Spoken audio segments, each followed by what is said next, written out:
How you doing, fellow wrestling fans? This is Bobby Lucas from Wildkat Pro. I'm just giving you this video, saying this part of the video to let you know I apologize. I wasn't able to record episode 6 for last week.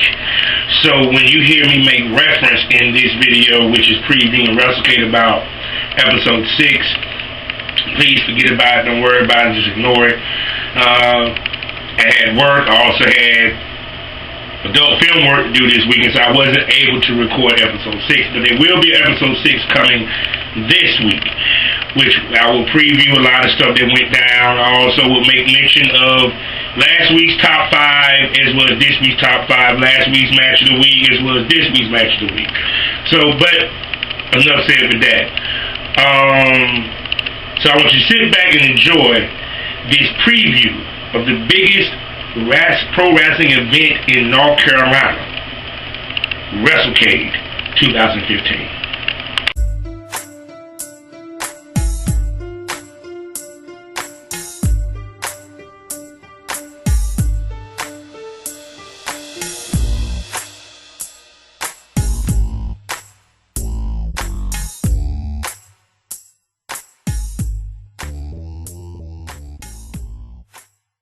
Welcome to Wildkat Pro, and this is a special edition episode.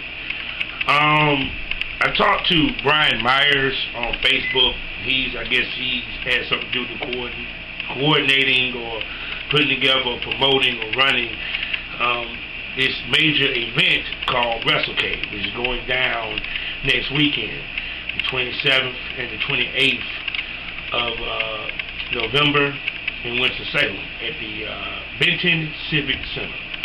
And when he sent me the match list and I took a look at it, ain't no way we're going to be able to cover it in Wildkat episode 6. So I decided to do a separate episode, special edition episode of Wildkat Pro, to talk about the event total, the matches, my expectation, my rating of the whole event, of each match, and the whole nine, which, you know, about some of the wrestlers and the promotion that's going to be at this event.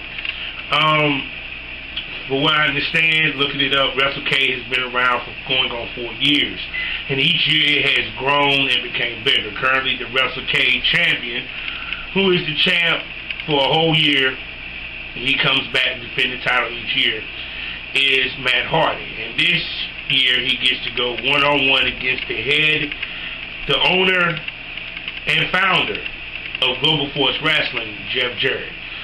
Some of the companies that will be a part of it will be Global Force Wrestling, TNA, Lone Star Championship Wrestling, Reality of Wrestling, America's Most Liked Wrestling, as well as Allied Independent Wrestling Federation. So, as I go forward, I'm going to talk about Showcasing Champions, which will be that Friday evening, and then the matches that will take place the following day, that Saturday. So if you haven't got your tickets, you better go ahead and get them. Go to Wrestlecade.com and get your tickets. I'm not going to sit here and tell you the start times because I don't know, and that ain't what this is about. So if you want to know the start times, the tickets, more information, go to Wrestlecade.com. But before I go into that, I also like to send my heart and my love out to the people of Paris, France, for the tragedy that was put on them by terrorists. It's good to hear that they're capturing many of them, and it's good to see that both Russia, the United States, as well as France is getting together to take on this massive task, to take on a threat which is worldwide. So I just want to take time out to say that, you know, shout out to y'all, much love to you. I'm going to actually do a moment of silence for the people that died in that tragedy over there in Paris, France. So if you don't mind, if you're out there, please join me.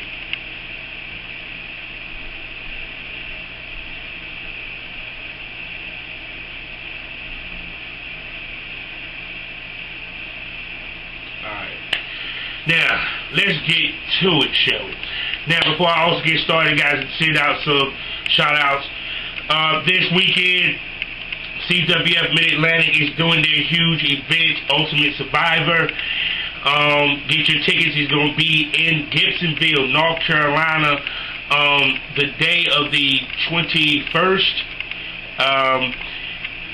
If I get the date wrong, I apologize. What I suggest you do is go to CWF247.com to get tickets and more information about the Ultimate Survivor event. Plus, they also, Matt Hardy and Jeff Hardy is also having a food drive that was going to take place at the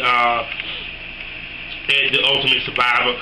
I already previewed the event, so I will not preview it this week or what have you. But on episode 6, I will say talk about some of the matches that will take place at Loco Joco, which is in conjunction of Ultimate Survivor, for Loco Joco 2 that will take place in Smithfield, done by Omega Wrestling.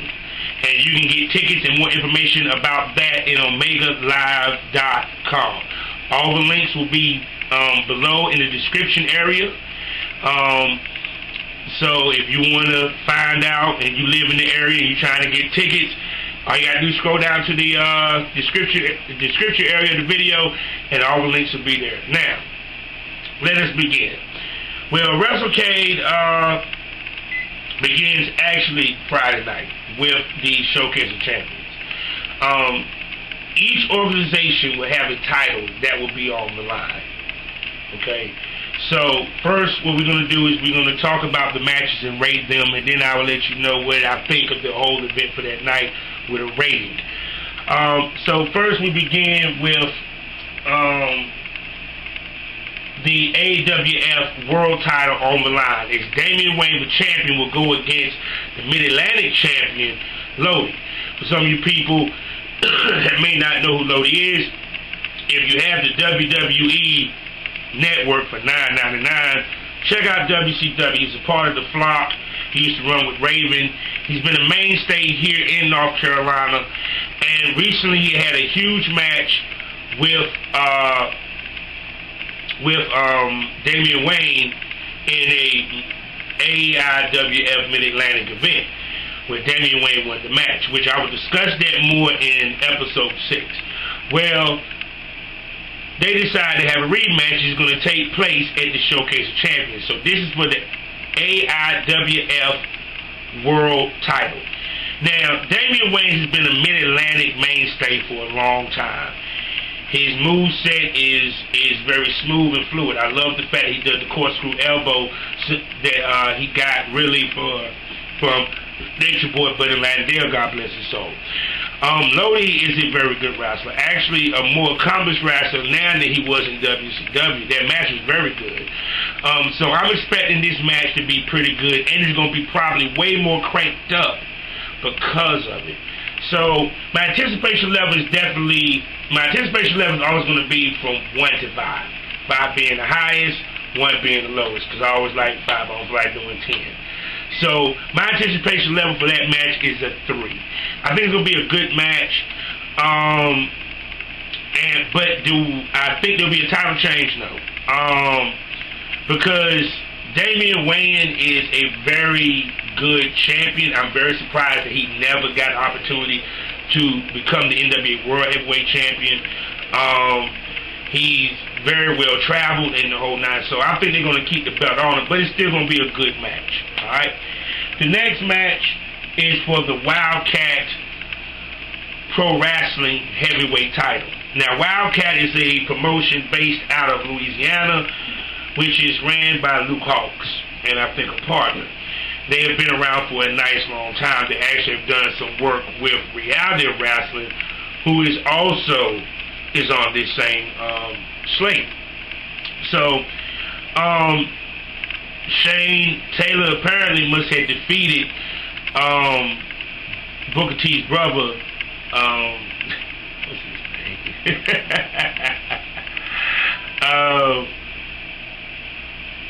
I know this is funny that I'm supposed to know these people's names, but sometimes you just don't. So that's what I love about this show. I keep it real, okay? Well, he defeated Booker T's brother, Stevie Ray, yeah. He must have defeated Stevie Ray for the belt to get it back. And I'm talking about Shane Taylor. So the match is going to be actually a very hard-hitting match because it's Shane Taylor versus Shane Dawson, who happens to be the Pt.1 World Heavyweight Champion. Very surprised that belt is not even involved. If you haven't seen Shane Taylor, you need to go see him. This dude can move for his size, and he is a heavy hitter.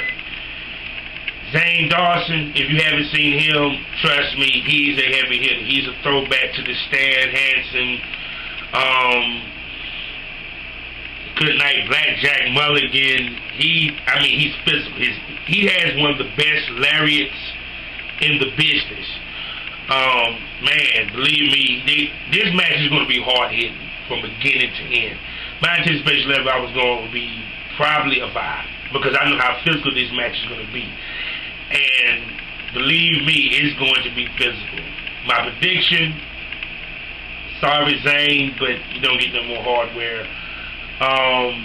It's going to be Shane Taylor. I don't see Shane Taylor dropping the title here in Winston-Salem. Would it be nice if he did? Yeah. But, I don't see it. But it's going to be a good match nonetheless. Definitely probably one of the ones that might steal the show that night. Alright? So the next one is for the Reality of Wrestling World title. And that will be Mysterious Q is the champion against the former champion, the man he beat to get the belt for his first reign, Ruthless Ryan Davison. Now remember we did a show about Reality of Wrestling. I also forgot to apologize that I wasn't able to do episode 6 Sunday. Your boy had to work that weekend, so I didn't get a chance to explain to you about Lone Star Championship Wrestling, all that good stuff, but we'll get to it. Now I can break it down a little bit when we get to their match. But anyway, well, the week before, you remember when I did the spotlight, we talked about Reality Wrestling and Ryan Davison and Mysterious Q. Well, this match has been something that's been boiling for a minute because Ruthless Ryan Davison has been wanting to get another crack at the world title and a crack at Mysterious Q. If you haven't seen these two match, go to realityofwrestling.com.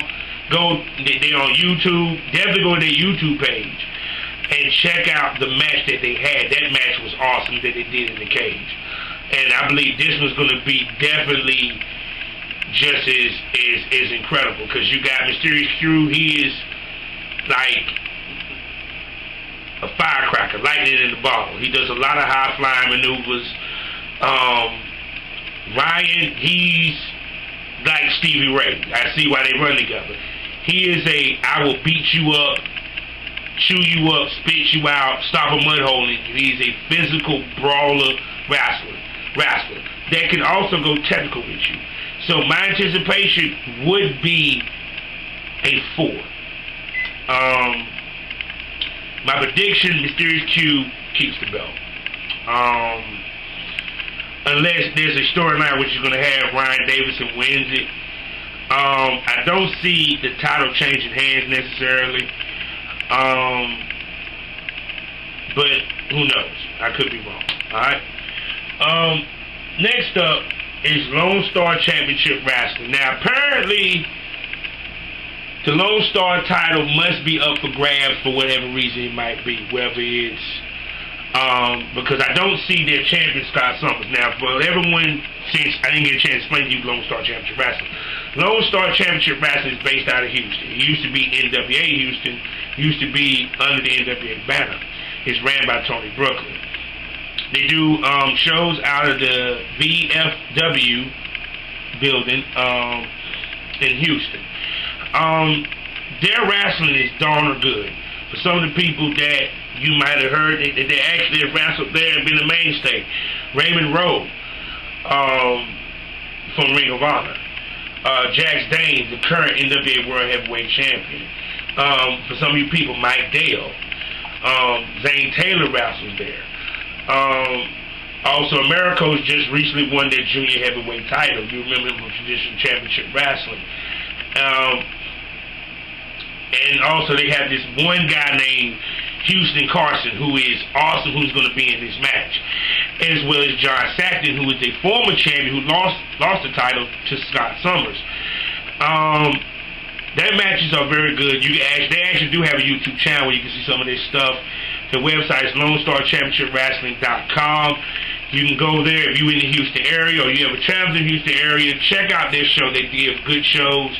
I found out a lot about them through Houston Wrestling Radio, which check them out also, Houston Wrestling Radio, Podbean.com.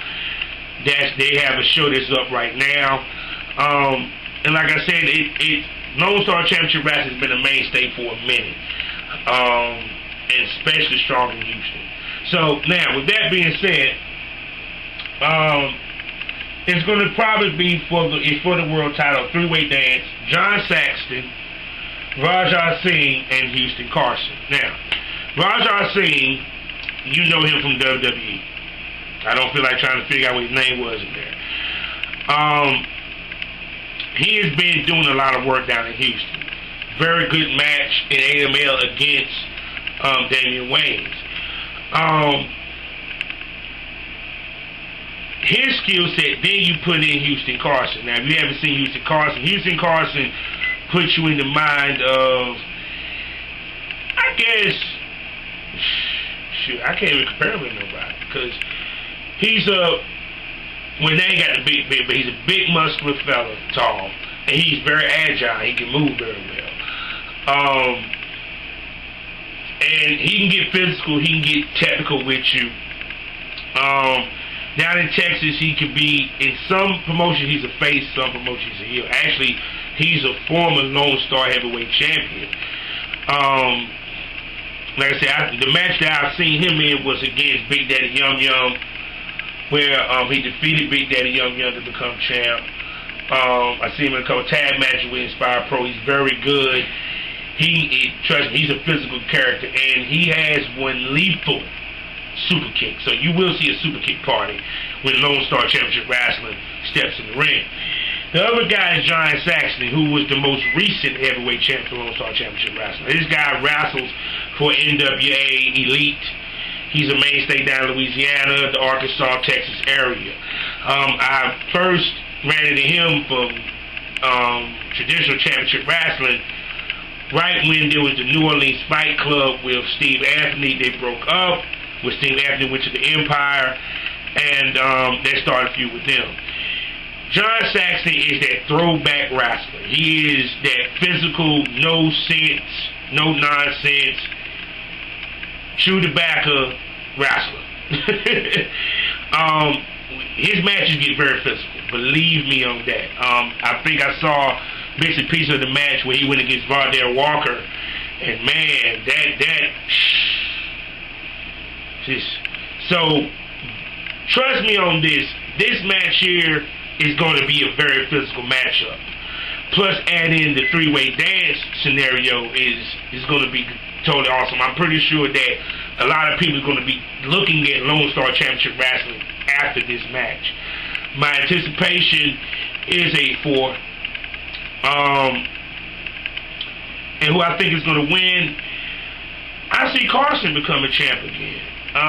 Because he's the most beloved guy, and he's that face. He's that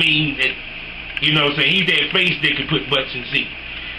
Plus it would be nice to see him and John Saxton have a nice rivalry with the Lone Star heavyweight title involved.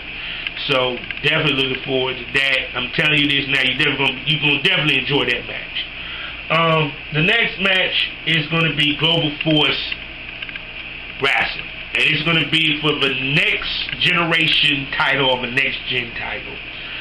The champion, PJ Black, who won a tournament to become the champ, will be going against the number contender who won a 4-way to become the number contender, Sanjay Dutt. Let me put it this way: if you know what you're getting with PJ Black, Sanjay Dutt. I don't have to even talk and say much about this match, to be honest with you. PJ Black and Sanjay Dutt. Anticipation level of 5. PJ Black retains the title. Because you know this match is going to be all over the place, top rope heavy, flippy dippy. Trust me, this match is going to be probably one of the highlights of the night. And we're talking about PJ Black and Sanjay Dutt, 2 of the best high flyers in the business. Trust me, this is going to be one that you're not going to forget. Alright, now we move on to the AML portion of the Showcase of Champions. Just recently we're going to have the AML tag titles on the line. Just recently, the Heat Seekers won the Cornette Cup, which we're waiting for that to hit TV. And they're also currently the NWA Tag Champions, which we'll get to that in episode 6. Very interesting match coming up at Thanksgiving Thunder for NWA Smoky Mountain. They'll be going against Bucado and Matt Lancey. Now, I didn't have a chance to look at Matt Lancey, but I did get a chance to look at Bucado. He wrestles down in Houston. I think he also wrestles with Reality Wrestling. He also wrestles with Lone Star Championship Wrestling, NWA POW. High flyer moves. Very good. Trust me, this match is going to be action-packed from beginning to end. I have no clue about Matt Lancey, but if he came up here from Texas, I'm pretty sure he's darn good. This is going to be a good tag match, hands down. My anticipation is a 4. I love the Heat Seekers. I love Sigmund, and I love Elliott Russell. I love their mix. I love the fact they're a tag team. Glad that the tag champs AML. The tag team division of AML is stocked. I can't wait to see how things unfold with that. So, my prediction, come on people, you think the Heat Seekers is just going to win the title and not keep them for a minute? Heat Seekers retain the titles at Night of Champions. At Showcase of Champions. Now, next up is one of the highlights of the match, of the night. Caprice Coleman will be defending the AML heavyweight title in a 3-way dance as he will take on Ethan Carter III, and the Greek god Papadon. Now let me tell you something. This is a dream match, ladies and gentlemen. This is a dream match. First, you already know about Caprice Coleman. You already know about Ethan Carter. Go look up the Greek god Papadon. The guy can go. New York wrestling connection. Mainstay up north. You know what I'm saying? He looks the part and he wrestles. And what I can see is he can go toe-to-toe. If you want to brawl, you can brawl. If you want to go technical, you can go technical. Very much got a nice build or what have you. And I like his persona on the mic. He gives good promos. He talk a lot of shit. He's definitely the Greek god. So add that in, there's going to be probably a killer match. I'm not even going to front. I can't wait till I see that on YouTube. That match is going to be awesome. So you can guess my anticipation level, 5, all gate. You got Caprice Coleman, then you got Ethan Carter and his hijinks, and then you add into it the Greek god Papadon. Man, Wrestlecade gonna be banging. Winner of the match though, come on man, Caprice Coleman, the #1 ranked guy, which we're gonna get to that in episode 6. So he's gonna retain the AML title, which should set him up with a match with Jason Kincaid, the second one. So, alright. And the last match of the evening for the TNA World Tag Titles. Now, I understand it's TNA. A lot of y'all don't like TNA, but you love the Wolves. Okay? So, let's just take TNA out of it. This is going to be a good tag match. The Wolves against Reality Wrestling, the Lockharts. Now, I don't know how this is going to play out because the Lockharts are technically not working together. You have Andrew, who is the model, and I can't think of the other one's name. He's the good guy. So these two got to bury the hatchet to go against one of the best tag teams in the world, David Richards and Eddie Edwards, the Wolves, and the TNA tag titles on the line. Which says a lot that the TNA tag titles on the line of Wrestlecade. So that lets you know it got to be important. Wrestlecade is important. You need to get your tickets for real. Anticipation level, I've seen the Lockharts. 5. Actually a 5. Yeah, 5. 1, 2, 3, 4, 5. Yes, Lockharts are lock, stock, and barrel action. They can go toe to toe with the Wolves. This might be the match of the night. Could be the match of the year if I can see it on the YouTube. Candidate. You know what the Wolves gonna do. If you haven't seen the Lockharts, go to realitywrestling.com, go to YouTube, and go look at them. Their matches are good. Trust me, they are good. I really like what they're doing with the two brothers being at odds with each other. So that's gonna be interesting. That's why it's a 5 within itself, because they gotta coexist against the Wolves. They don't like each other right now. So that's going to be very interesting. So, yeah, so with that being said, we're going to take a small break. And when we come back from that break, we're a little promoting of some of the promotions. They're going to be having shows in the next couple of weeks. We're going to tap into the main day, Saturday, of Wrestlecade.